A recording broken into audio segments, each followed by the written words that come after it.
मीनाक्षी रजत। शाम के 6 बज गए हैं और अब आपको दिखाएंगे शहर शहर बड़ी खबर। शहर शहर बड़ी खबर में सबसे पहली खबर है कांग्रेस नेता नवजोत सिंह सिद्धू से जुड़ी हुई। 34 साल पुराने रोड रेज केस में कांग्रेसी नेता नवजोत सिंह सिद्धू को सुप्रीम कोर्ट से बड़ा झटका लगा है। उन्हें 1 साल जेल की सजा हुई है। उन्हें 1 साल सश्रम कारावास की सजा सुनाई गई है। कोर्ट ने अपने 15 मई 2018 के 1000 रुपए के जुर्माने की सजा को अब बदल दिया है। जस्टिस AM खानविलकर और जस्टिस संजय किशन कौल की बेंच ने यह बड़ा फैसला सुनाया है। इस साल 25 मार्च को सुप्रीम कोर्ट ने नवजोत सिंह सिद्धू की सजा बढ़ाने की याचिका पर फैसला सुरक्षित रखा था। सभी पक्षों की दलीलें सुनने के बाद फैसला सुरक्षित रखा गया था। सुप्रीम कोर्ट को तय करना था कि सिद्धू की सजा बढ़ाई जाए या नहीं। पीड़ित परिवार की पुनर्विचार याचिका पर फैसला सुरक्षित रखा गया था। इससे पहले पंजाब कांग्रेस के पूर्व प्रमुख नवजोत सिंह सिद्धू की मुश्किलें बढ़ गई थी। देखो बड़े देर दिल उस परिवार इंसाफ की गल कर रहा सी। आज सुप्रीम कोर्ट ने इंसाफ किया। ये काफ़ी पुराना केस है और इस पे जुडिशरी का मसला है। इस पे कोई पॉलिटिक्स तो है नहीं। तो जो सज़ा सुनाई गई है उस पे ये देखने वाली बात है कि क्या उनको सज़ा काटनी पड़ेगी या इसको ये बेलेबल ऑफेंस हो जाएगा। तो ये तो सब जुडिशरी का मसला है, तो उसी हिसाब से देखना चाहिए। जुडिशरी जो भी उनका चाहे कोई कितना बड़ा हो, उनको ये चीज़ें वे नहीं करती। उन्होंने जो सही डिसीजन है, तो मैंने जो भी डिसीजन दिया है जुडिशरी ने, तो ठीक है उसको। देखिए, एक निजी मामला है, राजनीतिक मामला नहीं है, कोर्ट का फैसला है और मुझे लगता है कि कोर्ट के फैसले पे किसी को टिप्पणी नहीं करनी चाहिए। अगर उनको लगता है कि ये गलत है तो वो उसके ऊपर अपील कर सकते हैं।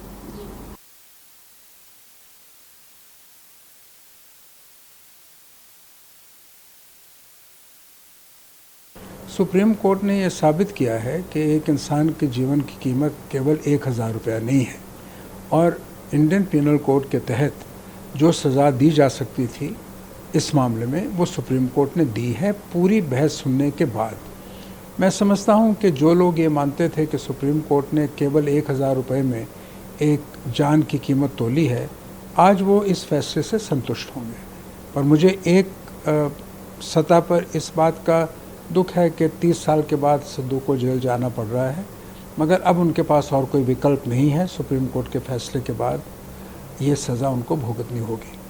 पहले पंजाब हाई कोर्ट ने उनके अगेंस्ट डिसीजन दिया था और बहुत देर से ये केस उनके पॉलिटिक्स आने से पहले का चल रहा है और आज उनके अगेंस्ट जो डिसीजन आया हाई कोर्ट ने जो किया था, और मेरे ख्याल उनकी 3 साल की सज़ा थी, उससे कम करके 1 साल कर दी है।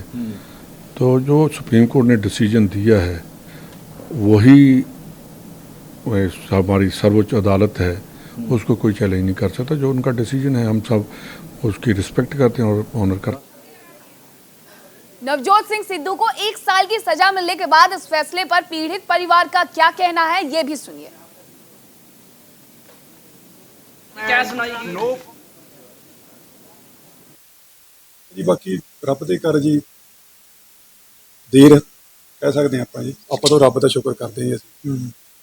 ਹੁਣ ਵੀ ਅੰਮ੍ਰਿਤਸਰੋਂ ਅਸੀਂ ਕੱਲ ਆਏ ਹਾਂ। ਚਲੋ ਪਰਮਾਤਮਾ ਦਾ ਬਹੁਤ ਸ਼ੁਕਰ ਹੈ। ਚਲੋ ਕੋਈ ਗੱਲ ਨਹੀਂ, ਹੁਣ ਇਹਦਾ ਕੀ ਗੱਲਾਂ ਕਰਨਾ ਜੀ। ਆਪਣੇ ਹੁਣ ਉਹਨਾਂ ਦਾ ਦੇਖ ਲਓ ਰਿਐਕਸ਼ਨ ਕੀ ਸੀ ਅੱਜ ਤੋਂ ਜਦ ਨਹੀਂ ਸਜ਼ਾ ਉਹਨਾਂ ਨੇ ਇੱਕ ਉਹ ਹੋਇਆ ਸੀ।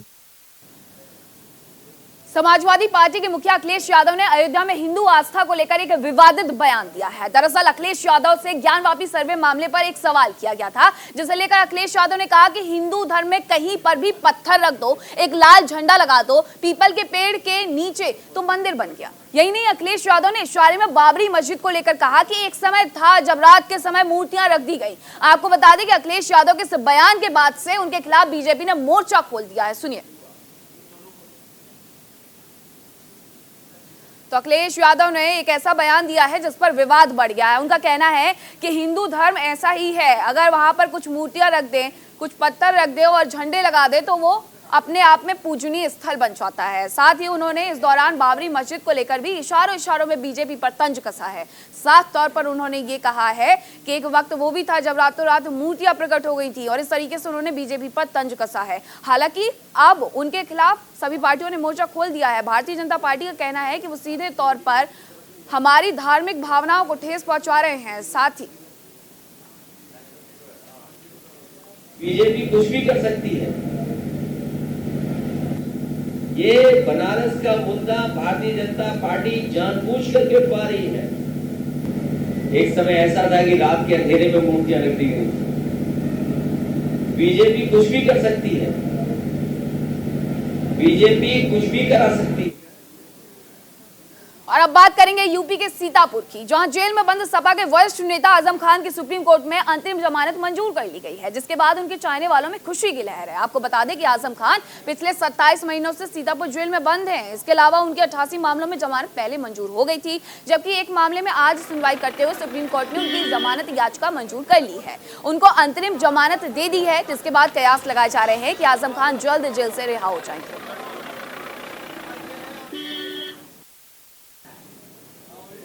द्वारा एक बड़ी राहत मिली है। हम आपको बता दें कि सीतापुर जेल में पिछले 27 माह से इसी जेल में बंद हैं और इनकी अंतिम जमानत से जो इनकी जो चाहने वाले इनको जो करीबी हैं, उनको बहुत ही खुशी की लहर छाई हुई है। हम आपको बताना चाहेंगे कि अभी जो इनको 88 मुकदमे पहले से ही जमानत मिल चुकी है और इनका जो एक मुकदमा और बाकी था उसमें जो है सुप्रीम कोर्ट द्वारा इनकी याचिका मंजूर कर ली गई और उनको अंतरिम जमानत मिल चुकी है। हम आपको बताएं कि रिहाई की बात की जाए तो अभी जो है इसमें कई कानूनी प्रक्रियाएं अभी बाकी हैं। अभी इनको बेल बांड भरे जाएंगे और बेल बांड भरने के बाद जैसे ही जो है सुप्रीम कोर्ट से इनको सीतापुर के लिए रिहाई का ऑर्डर आएगा। रिहाई का ऑर्डर आने के बाद इनको सीतापुर जेल से रिहा कर दिया जाएगा। सीतापुर से Dharmraj Tripathi, news India, Sitapur. 88 case में तो पहले ही जमानत मिल चुकी थी, लेकिन 89 केस में आकर के वो फंस गए। हालांकि अब सुप्रीम कोर्ट के द्वारा अंतरिम जमानत उन्हें मिल गई है। चलिए रुक करते हैं अगली खबर का। मथुरा के श्री कृष्ण जन्मभूमि शाही ईदगाह विवाद पर कोर्ट ने बड़ा फैसला किया है। मथुरा सिविल कोर्ट ने टाइटल सूट पर परमिशन दी है। श्री कृष्ण जन्मभूमि जमीन विवाद पर याचिका स्वीकार कर ली गई है। अब निचली अदालत में ये केस चलेगा और बहस के बाद फैसला लिया जाएगा। इसके अलावा याचिका में 1968 के जमीन समझौते को रद्द करने की भी मांग की गई है। इसी मुद्दे पर हमारे सहयोगी गौरव मिश्रा ने हिंदू महासभा के कोषाध्यक्ष दिनेश शर्मा से खास बातचीत की है, सुनिए।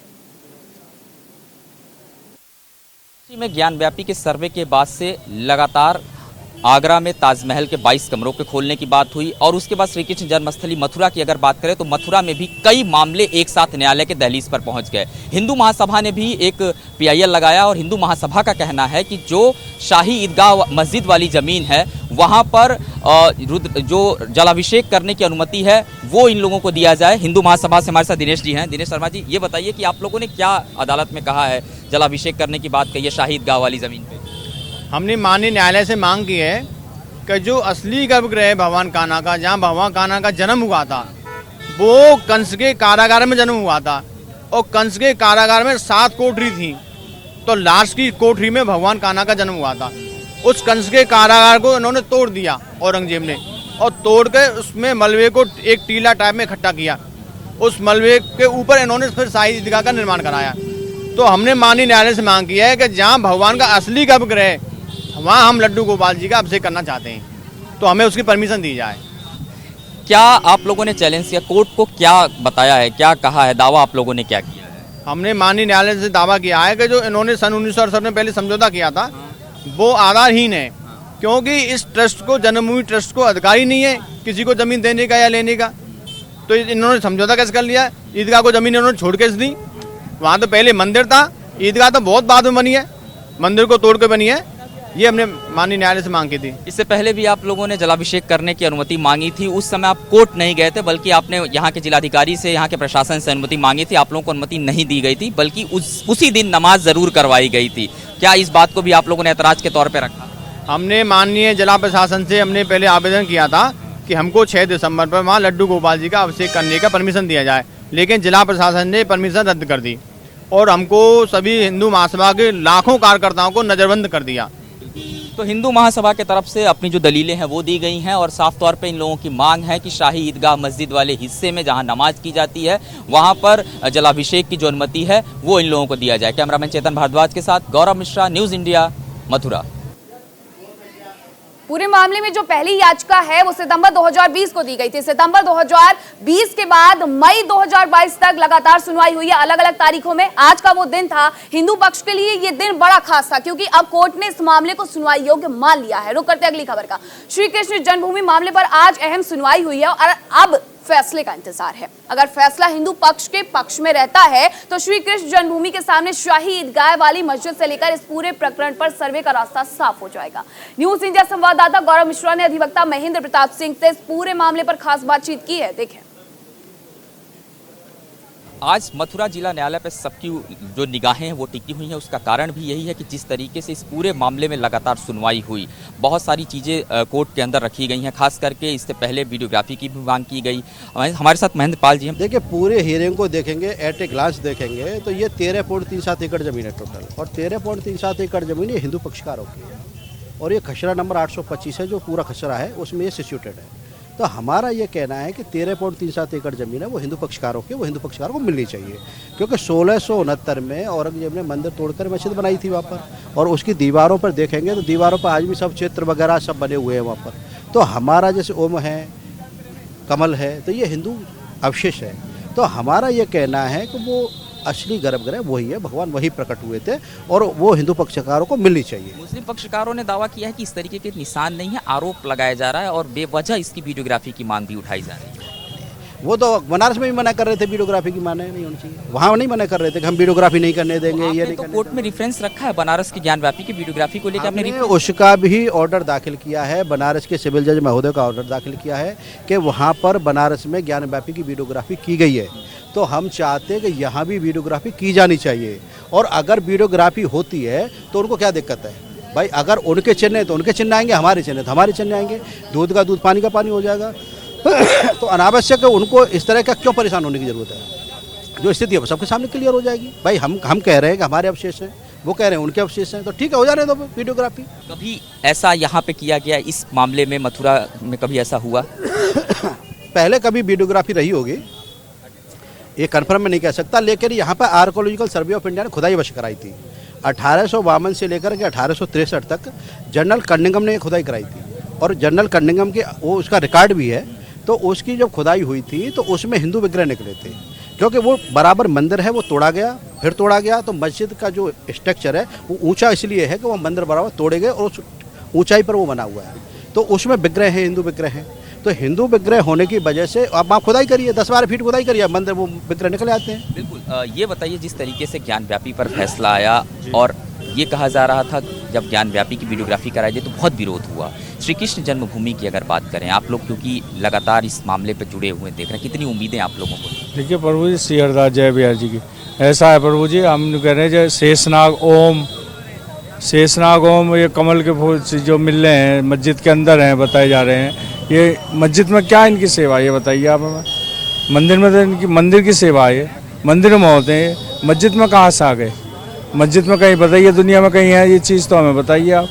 ये जो पक्ष है इन लोगों की तरफ से लगातार कोर्ट के समक्ष रखा भी गया है और उसके कानूनी पहलू को भी लगातार महेंद्र जी ने बताया कि किस तरीके से वो लोग इसका दावा कर रहे हैं।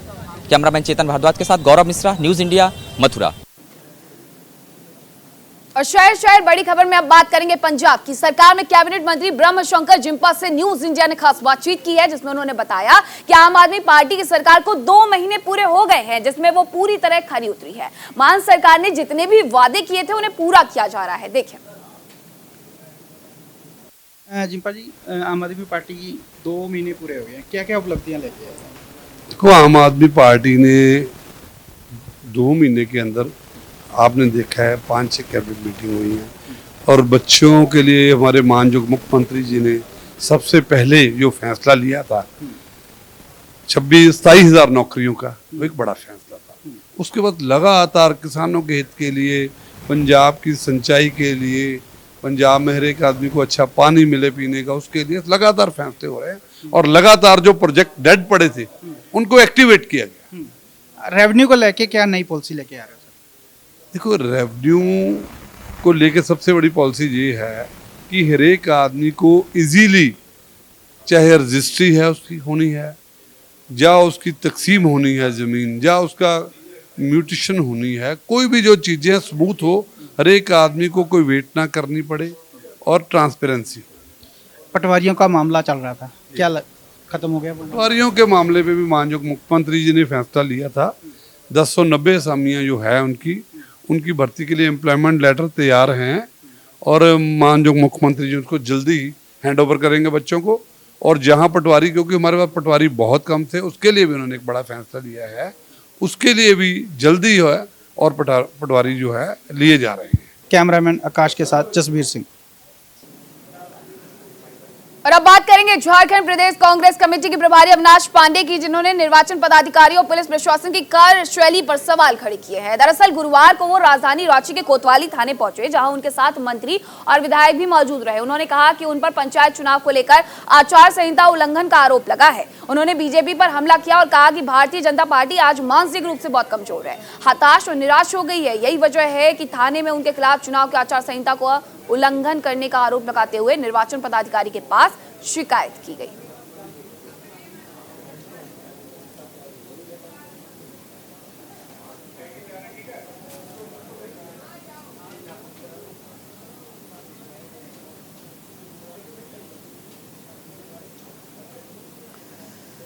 और शहर बड़ी खबर में अब बात करेंगे बढ़ती महंगाई की। एलपीजी सिलेंडर फिर महंगा हो गया है। इसकी कीमत में 3.5 रुपए का इजाफा किया गया है, जिसके बाद एलपीजी सिलेंडर की कीमत 1000 के पार चली गई है। इस महीने दूसरी बार सिलेंडर की कीमत में बढ़ोतरी हुई है। पूरी रिपोर्ट में देखिए। बहुत हुई महंगाई की मार, महंगाई डाउन। महंगाई का डबल झटका, रसोई में महंगाई की मार। घरेलू सिलेंडर की कीमत 1000 रुपए के पार। बेतहाशा बढ़ते दाम, खाली होती जेब। महंगाई पर आखिर कब लगेगी ब्रेक? महंगाई से जनता परेशान है। पहले से ही महंगाई की जबरदस्त मार झेल रही आम आदमी को डबल झटका लगा है। तेल कंपनियों ने घरेलू और कमर्शियल दोनों एलपीजी सिलेंडर की कीमतों में इजाफा कर दिया है। जेब पहले ही खाली थी, उस पर यह महंगाई ने अब लोगों की चिंता को और बढ़ा दिया है। घरेलू एलपीजी सिलेंडर पर 3 रुपए 50 पैसे और कमर्शियल एलपीजी सिलेंडर पर 8 रुपए की बढ़ोतरी हुई है। एक महीने में महंगाई ने दूसरी बार जोर का झटका दिया है। इस बढ़ोतरी के बाद देश के सभी राज्यों में घरेलू एलपीजी सिलेंडर की कीमतें 1000 रुपए के पार पहुंच गई हैं। आइए आपको बताते हैं अलग अलग राज्यों से सिलेंडर के कितने दाम बढ़े। दिल्ली में एलपीजी सिलेंडर के दाम 1003 रुपए। मुंबई में एलपीजी सिलेंडर के दाम 1003 रुपए। कोलकाता में कीमत बढ़कर 1029 रुपए पहुंची। चेन्नई में 1018 रुपए 50 पैसे हो गई है। बता चले कि इससे पहले 7 मई को ही 14.2 किलो के घरेलू रसोई गैस सिलेंडर की कीमतों में 510 रुपए की भारी भरकम बढ़ोतरी की गई थी, जिसके बाद दिल्ली में एक सिलेंडर की कीमत बढ़कर 999 रुपए 50 पैसे हो गई थी। जबकि इससे पहले दिल्ली में 14.2 किलो की गैस सिलेंडर की कीमत 949 रुपए 50 पैसे थी। वहीं अगर कमर्शियल गैस सिलेंडर की कीमतों पर नजर डालें तो इसी साल मई के महीने में हुए इजाफे के बाद यह दूसरी बढ़ोतरी है। 1 मई को कमर्शियल एलपीजी के दाम 102 रुपए प्रति सिलेंडर बढ़े, जिसके बाद दिल्ली में कमर्शियल गैस सिलेंडर की कीमत बढ़कर 2355 रुपए 50 पैसे हो गई। रोजाना आम लोगों की जरूरत के सामानों के दाम बढ़ रहे हैं। ऐसे में लोगों को सबसे ज्यादा चिंता इस बात की है कि आखिर महंगाई कब काबू में होगी। कोरोना काल की वजह से पहले ही आर्थिक संकट से लोग जूझ रहे थे और अब इस महंगाई ने लोगों की परेशानियों को दुगना कर दिया है। सब्जी से लेकर पेट्रोल, डीजल और अब गैस सिलेंडर के दामों में बढ़ोतरी के चलते लोगों के आगे रोजी रोटी का संकट भी गहरा गया है। अब हम लोग तो इतना परेशान है पिछले कई महीनों से कि लगातार हम लोग के गैस के दाम और सब्जी मंडी जाओ तो समझ में नहीं आता किस तरह हम लोग मैनेज करें, घर का किचन कैसे मैनेज करें। पेट्रोल का भी दाम बढ़ रहा है। घर से व्यक्ति जाता है कमाने के नियत से तो सबसे पहले उसको पेट्रोल चाहिए, टिफ़िन चाहिए और सब में इतना ज़्यादा बढ़ोतरी हो रही है कि हम लोगों को घर चलाना बहुत मुश्किल हो रहा है। हम लोग का बजट बहुत बिगड़ गया है। बच्चों की फ़ीस भी अब देनी पड़ रही है। बहुत सारे खर्चे हैं जो कि सीमित आमदनी में हमें मैनेज करना है और मैनेज नहीं हो पा रहा है। महंगाई की वजह से लोग बेहद परेशान हैं। घरेलू बजट बिगड़ चुका है, लेकिन सरकार लंबे समय से महंगाई को लेकर कोरोना, यूक्रेन रूस जंग और रबी फसलों के कम उत्पादन का रोना रो रही है। लेकिन सबसे अहम सवाल ये है कि महंगाई 7वें आसमान पर है। विपक्ष का आरोप है कि सरकार महंगाई पर काबू करने को लेकर गंभीर नहीं है। 3 रुपया का माला है, दाम ये है गैस का आज के तारीख में। तो ये गैस सिलेंडर है जो अब शायद मुंह दिखाई के लिए या जिस पे आम जनता के पहुंच से बहुत बाहर है। और ये जो उपले हैं ये अब हम सब महिलाओं को अपने आंखें खोल के देख ही लेना होगा। अब उपलों से हमें काम चलाना है। बहरहाल एक और बढ़ती महंगाई लोगों का जायका बिगाड़ रही है, तो वहीं दूसरी ओर लोगों की जेब ढीली पड़ती जा रही है। Bureau report, news India. Rajasthan के सीएम अशोक गहलोत ने बीजेपी पर हमला बोला है। उन्होंने कहा है कि जो लोग सत्ता में बैठे हुए हैं इनको जनता का भय नहीं है। केंद्र सरकार हिंदू धर्म के नाम पर राजनीति कर रही है। कोरोना को लेकर भी सीएम गहलोत ने कहा कि इस महामारी को गंभीरता से लिया जाना चाहिए। लेके देश की दिशा में जा रहा है, मैं बार बार जो बोलता हूँ, देश की दिशा में जा रहा है, किस दिशा में जाएगा किसी को नहीं मालूम है। क्योंकि जो लोग सत्ता में बैठे हुए हैं इनको जनता का भय नहीं है। हिंदू धर्म के नाम पे राजनीति कर रहे हैं तो इनको एक घमंड आ गया है, सब हिंदू हमारे साथ में हैं, कौन हमारा क्या बिगाड़ लेगा। ये आम जनता को समझना पड़ेगा कि हिंदुत्व के नाम पे आपको जो भ्रमित कर रहे हैं ये हमारे लिए उल्टा पड़ेगा, देशवासियों के लिए। ये जनहित में नहीं है, आम लोगों हित में नहीं है, ये समझना पड़ेगा। और शहर बड़ी खबर में मेरे साथ इतना ही, लेकिन अब से कुछ देर बाद जरूर देखें 10 का दम मेरे सहयोगी रवीश बिष्ट के साथ।